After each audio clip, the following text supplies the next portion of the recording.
ಉಪಯುಕ್ತ.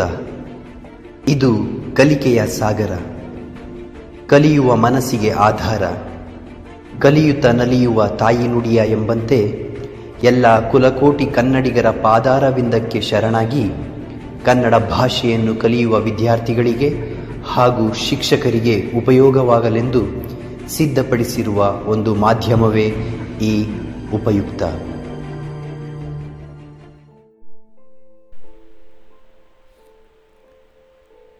ಪದ್ಯ 8.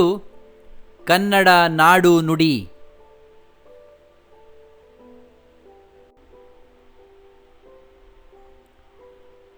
ಕೊಟ್ಟಿರುವ ಪ್ರಶ್ನೆಗಳಿಗೆ ಒಂದು ವಾಕ್ಯದಲ್ಲಿ ಉತ್ತರಿಸಿ.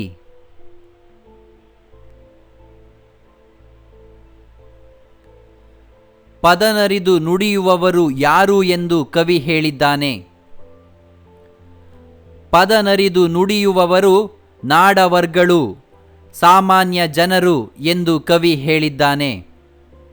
ಅಂದರೆ ಇಲ್ಲಿ ಕನ್ನಡ ನಾಡಿನ ಜನರು ಎಂದು ಅರ್ಥ. ತುಪ್ಪದೊಡನೆ ಯಾವುದನ್ನು ಬೆರೆಸಬಾರದು? ತುಪ್ಪದೊಡನೆ ಎಣ್ಣೆಯನ್ನು ಬೆರೆಸಬಾರದು. ಮಹಲಿಂಗ ರಂಗನ ಪ್ರಕಾರ ಸುಲಿದ ಬಾಳೆಯ ಹಣ್ಣಿನಂತೆ ಇರುವ ಭಾಷೆ ಯಾವುದು? ಮಹಲಿಂಗ ರಂಗನ ಪ್ರಕಾರ ಸುಲಿದ ಬಾಳೆಯ ಹಣ್ಣಿನಂತೆ ಇರುವ ಭಾಷೆ ನಮ್ಮ ಕನ್ನಡ ಭಾಷೆ.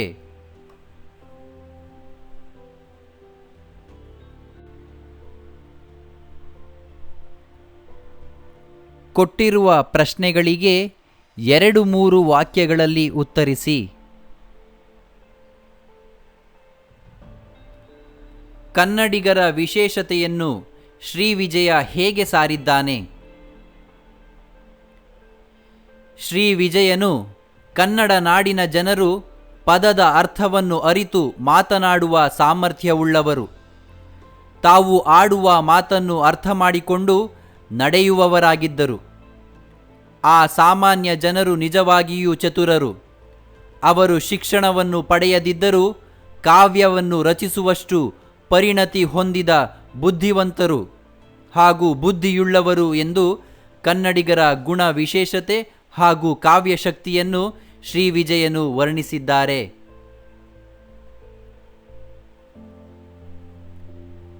ಕನ್ನಡ ಮತ್ತು ಸಂಸ್ಕೃತ ಭಾಷಾ ಬಳಕೆಯ ಬಗ್ಗೆ ನಯಸೇನ ಏನು ಹೇಳುತ್ತಾನೆ? ನಯಸೇನನು ಕಾವ್ಯ ರಚಿಸುವುದಾದರೆ ಶುದ್ಧ ಕನ್ನಡದಲ್ಲಿ ರಚಿಸಬೇಕು, ಇಲ್ಲವೇ ಪೂರ್ಣವಾಗಿ ಸಂಸ್ಕೃತದಲ್ಲಿ ರಚಿಸಬೇಕು. ಶುದ್ಧವಾದ ಕನ್ನಡದಲ್ಲಿ ಸಂಸ್ಕೃತವನ್ನು ತಂದು ತುರುಕುವುದು ಸರಿಯೇ?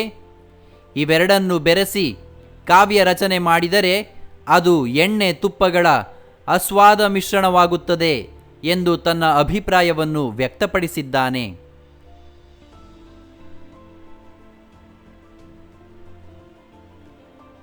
ಕವೀಂದ್ರರ ಶ್ರೇಷ್ಠತೆಯನ್ನು ನೇಮಿಚಂದ್ರನು ಹೇಗೆ ವರ್ಣಿಸಿದ್ದಾನೆ? ನೇಮಿಚಂದ್ರನು ಕವಿಗಳ ಕಾವ್ಯ ಶಕ್ತಿಯನ್ನು ಕುರಿತು ಮೆಚ್ಚುಗೆಯ ಮಾತುಗಳನ್ನಾಡುತ್ತಾ, ರಾಮಾಯಣದಲ್ಲಿ ವಾನರ ಸೈನ್ಯವು ಸಮುದ್ರಕ್ಕೆ ಸೇತುವೆಯನ್ನು ಕಟ್ಟಲಿ ಕಟ್ಟದಿರಲಿ, ವಾಮನ ಅವತಾರದಲ್ಲಿ ವಾಮನನು ಆಕಾಶವನ್ನು ತನ್ನ ಕಾಲಿನಿಂದ ಮುಟ್ಟಲಿ ಮುಟ್ಟದಿರಲಿ, ಮಹಾಭಾರತದಲ್ಲಿ ಅರ್ಜುನನು ಶಿವನ ಗಂಟಲನ್ನು ಒತ್ತಿ ಮೆಟ್ಟಲಿ ಮೆಟ್ಟದಿರಲಿ. ಆದರೆ ಕವಿಗಳು ತಮ್ಮ ಕೃತಿಗಳಲ್ಲಿ ವಾನರ ಸೈನ್ಯದಿಂದ ಸಮುದ್ರಕ್ಕೆ ಸೇತುವೆಯನ್ನು ಕಟ್ಟಿದರು, ವಾಮನನ ಕಾಲಿನಿಂದ ಆಕಾಶವನ್ನು ಮುಟ್ಟಿದರು, ಅರ್ಜುನನ ಕಾಲಿನಿಂದ ಶಿವನ ಗಂಟಲನ್ನು ಒತ್ತಿ ಮೆಟ್ಟಿದರು. ಇದು ಕವಿಗಳ ಸಾಮರ್ಥ್ಯ ಎಂದು ಹೇಳಿದ್ದಾನೆ.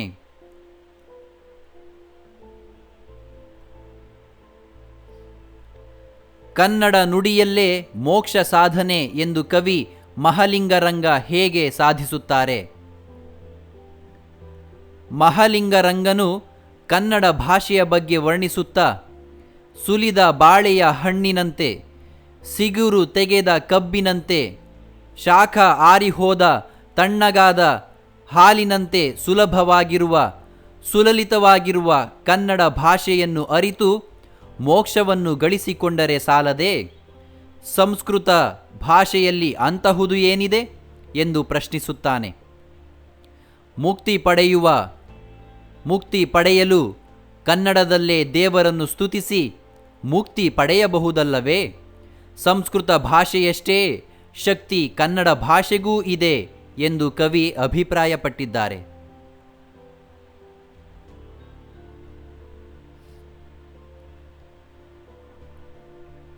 ಕನ್ನಡ ನಾಡಿನ ಪ್ರಾಕೃತಿಕ ವರ್ಣನೆಯನ್ನು ಆಂಡಯ್ಯ ಕವಿ ಹೇಗೆ ಸಾರಿದ್ದಾರೆ, ಅಥವಾ ಕನ್ನಡ ನಾಡಿನ ಪ್ರಾಕೃತಿಕ ಸಂಪತ್ತಿನ ಬಗ್ಗೆ ಕವಿಗಳು ಹೇಗೆ ವರ್ಣಿಸಿದ್ದಾರೆ?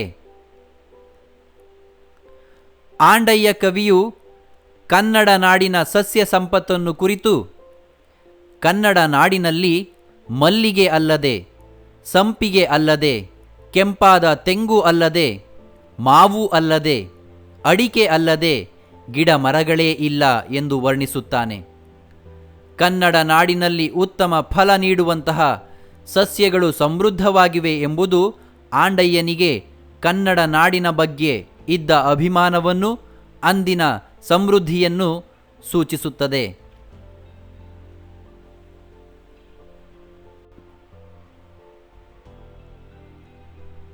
ಕೊಟ್ಟಿರುವ ಪ್ರಶ್ನೆಗಳಿಗೆ 8-10 ವಾಕ್ಯಗಳಲ್ಲಿ ಉತ್ತರಿಸಿ. ಕನ್ನಡ ನಾಡಿನ ವಿಸ್ತಾರ, ಪ್ರಾಕೃತಿಕ ಸಂಪತ್ತಿನ ಬಗ್ಗೆ ಕವಿಗಳು ಹೇಗೆ ವರ್ಣಿಸಿದ್ದಾರೆ? ಆಂಡಯ್ಯ ಕವಿಯು ಕನ್ನಡ ನಾಡಿನ ಸಸ್ಯ ಸಂಪತ್ತನ್ನು ಕುರಿತು, ಕನ್ನಡ ನಾಡಿನಲ್ಲಿ ಮಲ್ಲಿಗೆ ಅಲ್ಲದೆ, ಸಂಪಿಗೆ ಅಲ್ಲದೆ, ಕೆಂಪಾದ ತೆಂಗು ಅಲ್ಲದೆ, ಮಾವು ಅಲ್ಲದೆ, ಅಡಿಕೆಯೂ ಅಲ್ಲದೆ ಗಿಡ ಮರಗಳೇ ಇಲ್ಲ ಎಂದು ವರ್ಣಿಸುತ್ತಾನೆ. ಕನ್ನಡ ನಾಡಿನಲ್ಲಿ ಉತ್ತಮ ಫಲ ನೀಡುವಂತಹ ಸಸ್ಯಗಳು ಸಮೃದ್ಧವಾಗಿವೆ ಎಂಬುದು ಆಂಡಯ್ಯನಿಗೆ ಕನ್ನಡ ನಾಡಿನ ಬಗ್ಗೆ ಇದ್ದ ಅಭಿಮಾನವನ್ನು, ಕನ್ನಡ ನಾಡಿನ ಪ್ರಾಕೃತಿಕ ಸಂಪತ್ತನ್ನು ಹಾಗೂ ಅಲ್ಲಿನ ಸಮೃದ್ಧಿಯನ್ನು ಈ ಮೂಲಕ ಸೂಚಿಸುತ್ತದೆ.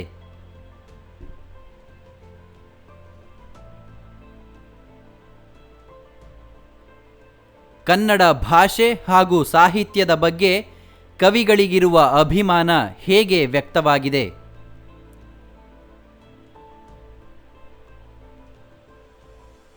ಶ್ರೀ ವಿಜಯನು, ಕನ್ನಡ ನಾಡಿನ ಸಾಮಾನ್ಯ ಜನರು ನಿಜವಾಗಿಯೂ ಚತುರರು.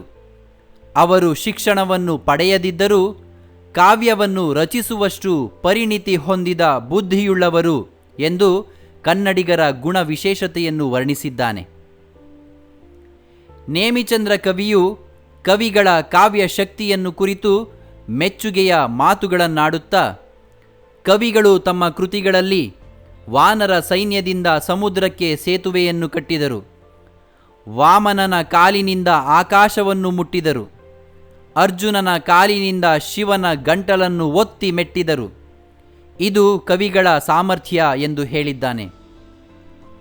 ನಯಸೇನನು, ಕಾವ್ಯ ರಚಿಸುವುದಾದರೆ ಶುದ್ಧ ಕನ್ನಡದಲ್ಲಿ ರಚಿಸಬೇಕು, ಇಲ್ಲವೇ ಪೂರ್ಣವಾಗಿ ಸಂಸ್ಕೃತದಲ್ಲಿ ರಚಿಸಬೇಕು.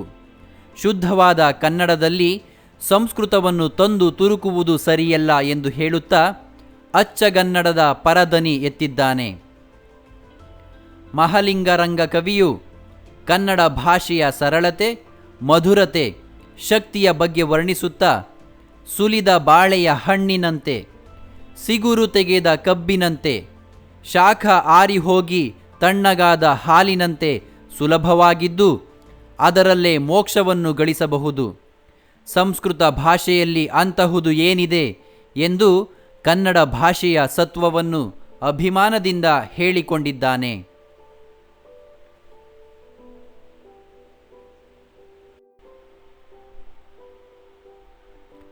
ಸಂದರ್ಭ ಸಹಿತ ಸ್ವಾರಸ್ಯವನ್ನು ವಿವರಿಸಿ.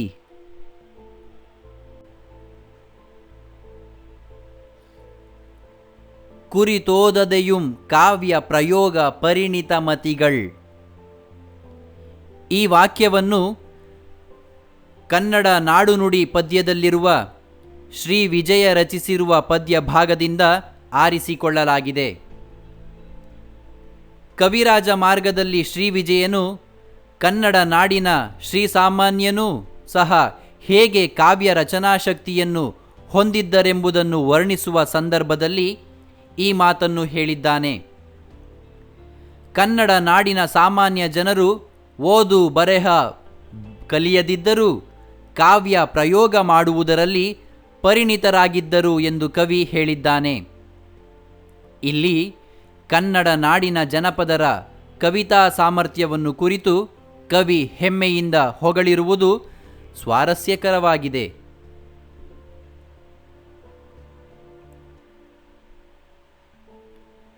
ತಕ್ಕುದೇ ಬೆರೆಸಲ್ಕೆ ಘೃತಮುಮಂ ತೈಲಮುಮಂ. ಈ ವಾಕ್ಯವನ್ನು ಕನ್ನಡ ನಾಡುನುಡಿ ಪದ್ಯದಲ್ಲಿರುವ ನಯಸೇನನು ರಚಿಸಿರುವ ಪದ್ಯ ಭಾಗದಿಂದ ಆರಿಸಿಕೊಳ್ಳಲಾಗಿದೆ. ನಯಸೇನನು ಕಾವ್ಯ ರಚಿಸುವುದಾದರೆ ಶುದ್ಧ ಕನ್ನಡದಲ್ಲಿ ರಚಿಸಬೇಕು, ಇಲ್ಲವೇ ಪೂರ್ಣವಾಗಿ ಸಂಸ್ಕೃತದಲ್ಲಿ ರಚಿಸಬೇಕು. ಶುದ್ಧವಾದ ಕನ್ನಡದಲ್ಲಿ ಸಂಸ್ಕೃತವನ್ನು ತಂದು ತುರುಕುವುದು ಸರಿಯಲ್ಲ. ಇವೆರಡನ್ನು ಬೆರೆಸಿ ಕಾವ್ಯ ರಚನೆ ಮಾಡಿದರೆ ಅದು ಎಣ್ಣೆ ತುಪ್ಪಗಳ ಅಸ್ವಾದ ಮಿಶ್ರಣವಾಗುತ್ತದೆ ಎಂದು ಈ ಸಂದರ್ಭದಲ್ಲಿ ಅವರು ಹೇಳಿದ್ದಾರೆ. ಸಂಸ್ಕೃತ ಭಾಷೆಯ ಪ್ರಭಾವಕ್ಕೆ ಸಿಕ್ಕಿ ನಾಶವಾಗುತ್ತಿದ್ದ ಅಚ್ಚ ಕನ್ನಡ ಭಾಷೆಯನ್ನು ಸಂರಕ್ಷಿಸಲು ನಯಸೇನ ಕವಿ ದನಿ ಎತ್ತಿರುವುದು ಇಲ್ಲಿ ಸ್ವಾರಸ್ಯಕರವಾಗಿದೆ.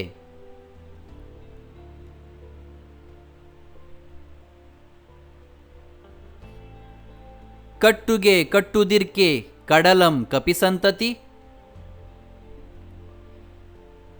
ಈ ವಾಕ್ಯವನ್ನು ಕನ್ನಡ ನಾಡುನುಡಿ ಪದ್ಯದಲ್ಲಿರುವ ನೇಮಿಚಂದ್ರನು ರಚಿಸಿರುವ ಪದ್ಯ ಭಾಗದಿಂದ ಆರಿಸಿಕೊಳ್ಳಲಾಗಿದೆ. ಕವಿಗಳ ಕವಿತಾ ಸಾಮರ್ಥ್ಯವನ್ನು ವರ್ಣಿಸುವ ಸಂದರ್ಭದಲ್ಲಿ ನೇಮಿಚಂದ್ರನು ಈ ಮಾತನ್ನು ಹೇಳಿದ್ದಾನೆ. ಪ್ರಸಿದ್ಧ ಕಾವ್ಯಗಳಲ್ಲಿ ಬರುವ ಘಟನೆಗಳು ನಡೆದವೋ ಇಲ್ಲವೋ, ಆದರೆ ಅವನ್ನು ಕವಿಗಳು ತಮ್ಮ ಕಾವ್ಯಗಳ ಮೂಲಕ ಸಾಧ್ಯವಾಗಿಸಿದ್ದಾರೆ ಎಂದು ಕವಿ ಅಭಿಪ್ರಾಯಪಟ್ಟಿದ್ದಾನೆ. ರವಿ ಕಾಣದ್ದನ್ನು ಕವಿ ಕಂಡ ಎಂಬ ಲೋಕೋಕ್ತಿಯನ್ನು ನೇಮಿಚಂದ್ರನು ಇಲ್ಲಿ ಸ್ವಾರಸ್ಯಕರವಾಗಿ ಸಮರ್ಥಿಸಿದ್ದಾನೆ.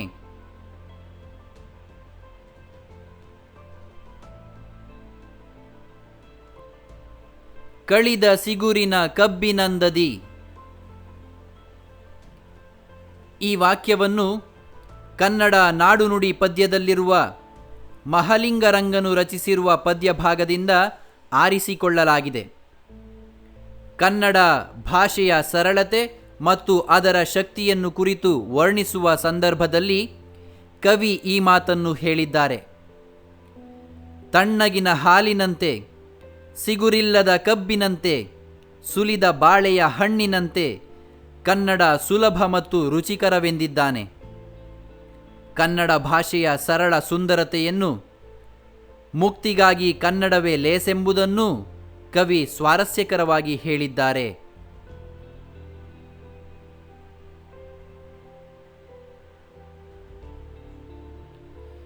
ದಾಳಿಂಬೆಯಲ್ಲದೊಪ್ಪುವ ಚೆಂದೆಂಗಳ್ಳಲೆ.